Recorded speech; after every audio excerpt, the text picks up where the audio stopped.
Vous êtes-vous déjà retrouvé dans cette situation stressante? Assis dans la salle d'attente d'un laboratoire d'analyse, regardant nerveusement votre montre alors que votre tension monte inexorablement à chaque minute qui passe. Cette sensation oppressante quand l'infirmière vous appelle enfin, ce moment où vous remontez votre manche pour le énième prise de tension qui confirmera ce que vous savez déjà, les chiffres sont trop élevés. Et puis vient cette avalanche de prescriptions pour des examens complémentaires, ces formulaires à remplir, ces rendez-vous à prendre, ces préparations contraignantes, parfois douloureuses, souvent anxiogènes. Je connais parfaitement cette spirale médicale qui semble ne jamais s'arrêter, surtout quand on dépasse la soixantaine. Après des décennies à accompagner des patients hypertendus, j'ai constaté quelque chose que peu de médecins osent avouer. Tous ces examens ne sont pas toujours nécessaires, particulièrement après 70 ans. Certains peuvent même faire plus de mal que de bien, augmentant le stress, exposant à des rayonnements inutiles ou menant à des interventions risquées qui n'amélioreront pas réellement votre qualité de vie. Dans cette vidéo, je vais partager avec vous les 5 examens que je ne recommande jamais à mes patients hypertendus après 70 ans. Des examens que d'autres médecins prescrivent souvent par habitude ou par peur de manquer quelque chose. Imaginez pouvoir dire non en toute confiance à certaines procédures. Retrouver un peu de sérénité face à votre hypertension et éviter ces déplacements épuisants et ces préparatifs stressants qui font grimper votre tension avant même d'arriver au cabinet médical.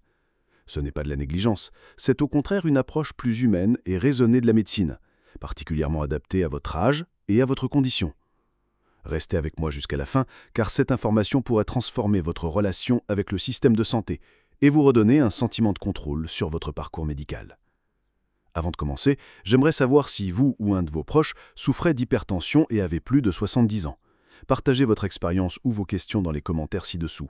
Et n'oubliez pas de vous abonner à notre chaîne et d'activer les notifications pour recevoir plus de contenu qui pourrait transformer votre approche de la santé cardiovasculaire. Commençons par comprendre pourquoi cette réflexion est si importante pour les personnes de plus de 70 ans souffrant d'hypertension. Avec l'âge, notre corps change. Nos vaisseaux perdent de leur élasticité et notre cœur travaille différemment. Ce qui était valable à 50 ans ne l'est plus nécessairement à 70 ou 80 ans. De plus, l'hypertension à cet âge n'a pas le même impact ni les mêmes risques qu'à un âge plus jeune. Pourtant, notre système médical continue souvent d'appliquer les mêmes protocoles standardisés sans tenir compte de ces spécificités. C'est comme si on utilisait le même mode d'emploi pour réparer une voiture neuve et une voiture ancienne. Certaines interventions deviennent non seulement inutiles, mais potentiellement nuisibles. Le premier examen que je déconseille fortement après 70 ans est l'épreuve d'effort maximal sur tapis roulant. Cet examen, où l'on vous demande de marcher ou courir sur un tapis dont la vitesse et l'inclinaison augmentent progressivement jusqu'à atteindre votre limite physique, peut être extrêmement stressant pour le cœur, particulièrement chez une personne hypertendue. Les risques de provoquer un pic tensionnel dangereux ou même un accident cardiaque sont réels. De plus, les résultats obtenus chez les personnes âgées sont souvent difficiles à interpréter car limités par d'autres facteurs, comme l'arthrose, les problèmes d'équilibre ou le simple déconditionnement physique lié à l'âge. À quoi bon pousser votre cœur à ses limites quand ce n'est pas représentatif de vos activités quotidiennes? Dans la plupart des cas, un simple électrocardiogramme de repos ou une échographie cardiaque sont bien plus informatifs et nettement moins risqués. Je veux faire une pause un instant pour poser une question importante. Quand était la dernière fois que quelqu'un a vraiment écouté vos préoccupations concernant votre hypertension? Pas seulement les chiffres de votre tension, mais comment vous vous sentez en vivant avec cette condition jour après jour. Beaucoup de mes patients vous confient en privé qu'ils se sentent isolés, comme si personne ne comprenait vraiment le poids constant qu'ils portent, cette peur silencieuse qui accompagne chaque battement de leur cœur. Si vous vous reconnaissez dans cette situation, j'aimerais beaucoup entendre votre témoignage dans les commentaires ci-dessous. Cela peut être aussi simple que « Je lutte contre l'hypertension depuis X années et ce qui m'affecte le plus est… » votre plus grande préoccupation. Partager votre histoire ne m'aide pas seulement à créer du contenu plus pertinent pour vous, mais montre également aux autres personnes qui regardent cette vidéo qu'elles ne sont pas seules dans ce combat. Parfois, savoir qu'il existe quelqu'un qui traverse la même situation apporte déjà un immense soulagement. Et qui sait, votre expérience pourrait être exactement ce que quelqu'un avait besoin de lire aujourd'hui pour retrouver l'espoir. Maintenant, continuons notre conversation sur comment nous pouvons transformer cette réalité ensemble. Le deuxième examen que je déconseille après 70 ans est l'angiographie coronarienne systématique, également appelée coronarographie. Cette procédure invasive consiste à injecter un produit de contraste dans les artères du cœur pour visualiser d'éventuelles obstructions. Elle nécessite une hospitalisation, comporte des risques d'allergie aux produits de contraste, d'insuffisance rénale iatrogène, d'hématomes importants au point de ponction, sans parler du risque d'AVC ou d'infarctus. Pendant la procédure elle-même, chez une personne âgée hypertendue, ces risques sont significativement plus élevés. Mais le plus important, c'est que même si cet examen révèle des rétrécissements des artères coronaires, les bénéfices d'interventions comme la pose de stent sont loin d'être prouvés chez les patients âgés stables. De nombreuses études ont montré qu'un traitement médicamenteux bien ajusté offre souvent les mêmes résultats en termes de prévention des accidents cardiaques, sans les risques associés à ces procédures invasives. Je ne compte plus les patients qui, après une coronarographie de routine, se sont retrouvés avec des stents dont ils n'avaient pas réellement besoin et qui doivent ensuite prendre des anticoagulants à vie avec leur lot de complications hémorragiques potentielles. Si vous n'avez pas de symptômes d'angine de poitrine invalidants malgré un traitement médical optimal, réfléchissez à 2 fois avant d'accepter cet examen. Le troisième examen à reconsidérer est le scanner cardiaque avec score calcique et angioscanner coronaire. Certes, cette technique est moins invasive qu'une coronarographie, mais elle expose à une dose non négligeable de radiation, particulièrement problématique si l'examen est répété régulièrement, comme c'est souvent le cas chez les patients hypertendus suivis de près.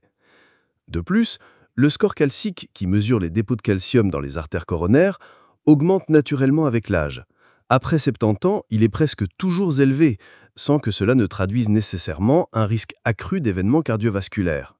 C'est un peu comme si on mesurait les rides pour évaluer l'état de santé général. C'est un marqueur d'âge plus qu'un indicateur fiable de risque. Ce que je constate dans ma pratique, c'est que ces scores élevés, normaux pour l'âge, créent souvent une anxiété inutile chez les patients et leurs familles, et conduisent parfois à des examens complémentaires encore plus invasifs ou des traitements médicamenteux plus agressifs, dont les effets secondaires peuvent être particulièrement problématiques chez les personnes âgées. Si votre médecin vous prescrit ce type d'examen, demandez-lui quelle décision thérapeutique serait modifiée en fonction du résultat. Si la réponse n'est pas claire, l'examen est probablement superflu. Le quatrième examen à éviter est le monitoring ambulatoire de la pression artérielle sur 24 heures de façon trop fréquente. Bien que cet examen soit non invasif et fournisse des informations précieuses sur les variations de votre tension tout au long de la journée et de la nuit, sa répétition trop fréquente peut devenir contre-productive après 70 ans.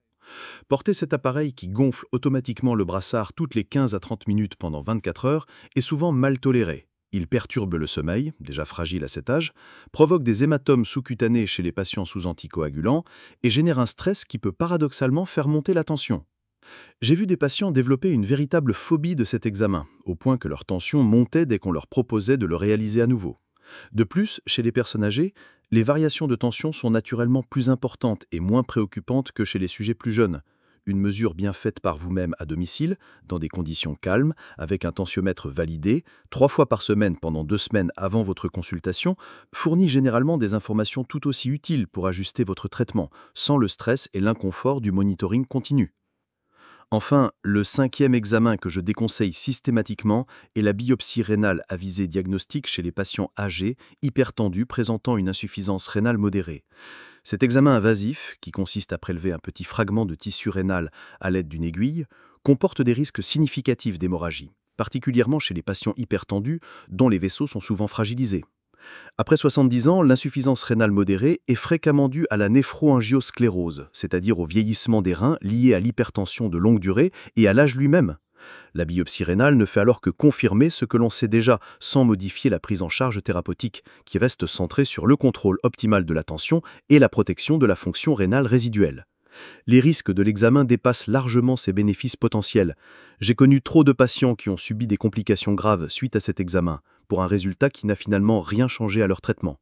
Si votre néphrologue vous propose cet examen, demandez-lui en quoi le résultat modifierait concrètement votre prise en charge et s'il existe des alternatives diagnostiques moins risquées. Maintenant que nous avons vu ces 5 examens à éviter, j'aimerais vous parler de ce qui est vraiment important dans le suivi de l'hypertension après 70 ans. L'objectif principal n'est plus seulement de faire baisser des chiffres de tension à tout prix, mais de préserver votre qualité de vie et votre autonomie. Un contrôle trop strict de la tension, avec des médicaments à forte dose, peut entraîner des effets secondaires gênants, comme des étourdissements, des chutes, de la fatigue ou des troubles électrolytiques. Ces effets peuvent être bien plus handicapants au quotidien que l'hypertension elle-même. C'est pourquoi les recommandations récentes sont plus souples concernant les objectifs tensionnels chez les personnes âgées.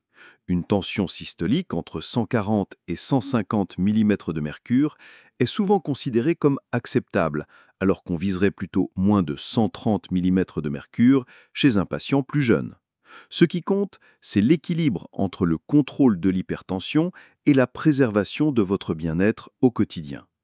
Les examens vraiment utiles après 70 ans sont simples et peu invasifs.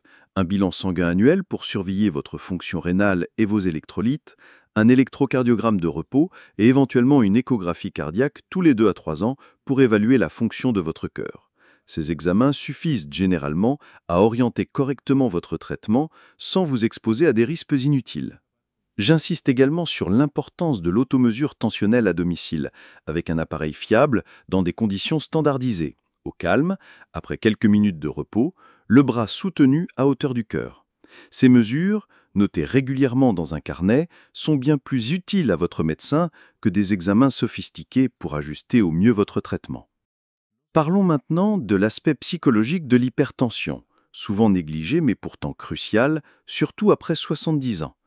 L'anxiété liée à votre tension, la peur constante d'un AVC ou d'un infarctus, l'impression d'être prisonnier d'une maladie silencieuse et imprévisible, tout cela peut avoir un impact majeur sur votre qualité de vie.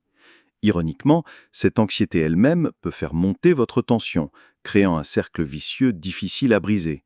C'est ce que j'appelle l'effet blouse blanche à domicile. Des patients qui, à force de s'inquiéter pour leur tension, la font monter dès qu'ils s'apprêtent à la mesurer. Apprendre à relativiser l'importance de chaque mesure isolée, comprendre que ce sont les tendances sur la durée qui comptent, pratiquer des techniques de relaxation comme la respiration profonde ou la méditation de pleine conscience, tout cela fait partie intégrante de la prise en charge de l'hypertension que je recommande à mes patients âgés. Un autre aspect fondamental concerne l'alimentation.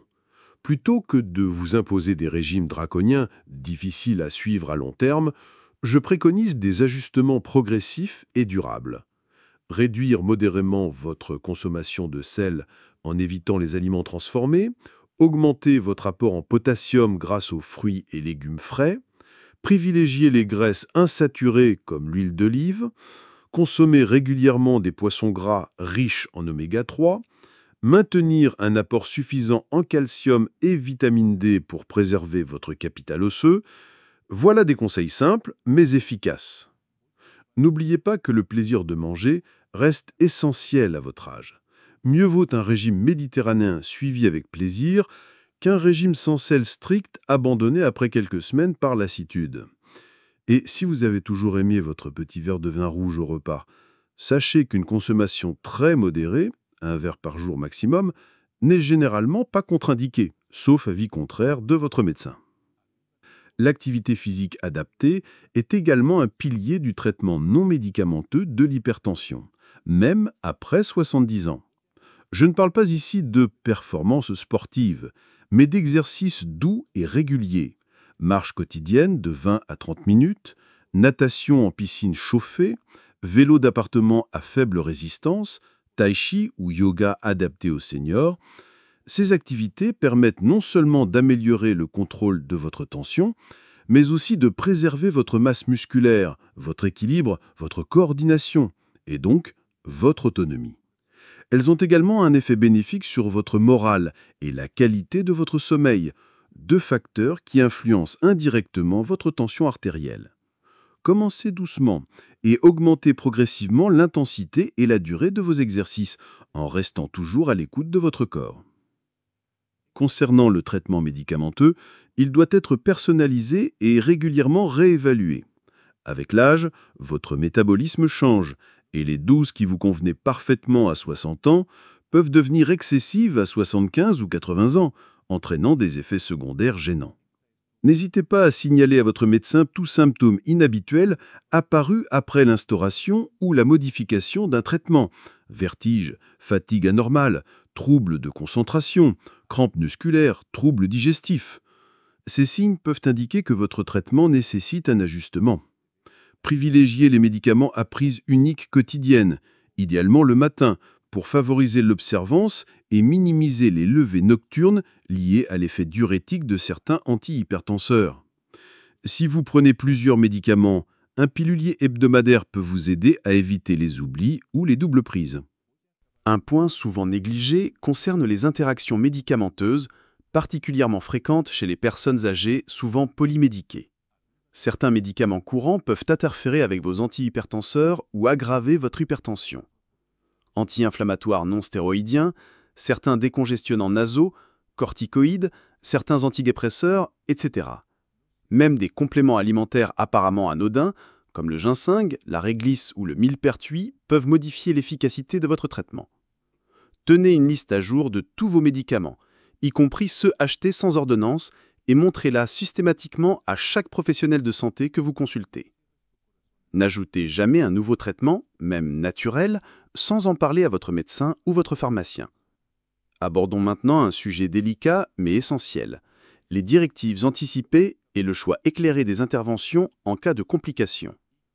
Après 70 ans, il est légitime de réfléchir à ce que vous souhaiteriez en cas d'accident vasculaire cérébral grave ou d'autres complications liées à votre hypertension. Quelles interventions accepteriez-vous? Jusqu'où voudriez-vous que l'on aille pour vous maintenir en vie? Ces questions difficiles méritent d'être abordées sereinement, idéalement avec votre médecin traitant qui connaît votre situation médicale et avec vos proches. Mettre par écrit vos souhaits sous forme de directives anticipées peut vous assurer que vos volontés seront respectées même si vous n'êtes plus en mesure de les exprimer. C'est aussi un cadeau que vous faites à vos proches qui n'auront pas à porter le poids de décisions difficiles dans l'urgence et l'émotion. En conclusion, la gestion de l'hypertension après 70 ans nécessite une approche nuancée, personnalisée, qui va bien au-delà des simples chiffres de tension artérielle. Évitez les examens inutilement invasifs ou anxiogènes que j'ai mentionnés, privilégiez les mesures non médicamenteuses comme l'alimentation équilibrée et l'activité physique adaptée. Optimisez votre traitement en signalant tout effet indésirable, restez vigilant aux interactions médicamenteuses et réfléchir sereinement à vos souhaits en cas de complications graves. Voilà les piliers d'une prise en charge intelligente et respectueuse de votre hypertension au troisième âge. N'oubliez jamais que l'objectif ultime n'est pas d'atteindre des chiffres tensionnels parfaits sur le papier, mais de préserver votre qualité de vie, votre autonomie et votre bien-être quotidien. Si vous êtes arrivé jusqu'ici, vous savez probablement à quel point il est difficile de vivre avec une tension artérielle incontrôlée. Cette inquiétude constante, ces médicaments aux effets secondaires parfois pénibles, ces restrictions qui semblent vous priver d'une partie des plaisirs de la vie. Je tiens à vous dire que vous n'êtes pas seul dans ce parcours. Notre chaîne est née précisément de la volonté de créer une communauté de soutien pour des personnes comme vous, qui cherchent des alternatives naturelles et efficaces pour prendre soin de leur santé cardiovasculaire. Chaque semaine, nous partageons de nouvelles découvertes, des recettes simples qui aident à contrôler naturellement la tension, et nous répondons aux questions que les médecins n'ont souvent pas le temps d'expliquer pendant la consultation. Si ce contenu vous a semblé utile, envisagez de vous abonner à notre chaîne et d'activer les notifications. Ainsi, nous pourrons avancer ensemble dans ce parcours de santé, un pas à la fois, sans précipitation, mais avec la constance que votre cœur mérite. Je ne vous promets pas de miracle, mais je vous garantis des informations honnêtes, basées sur des recherches sérieuses et sur l'expérience de ceux qui ont déjà obtenu des résultats concrets. Prenez soin de vous, et j'espère vous retrouver dans notre prochaine vidéo, où nous continuerons notre conversation sur comment mieux vivre, même avec l'hypertension. Votre cœur vous remerciera pour chaque petit soin que vous lui accorderez aujourd'hui.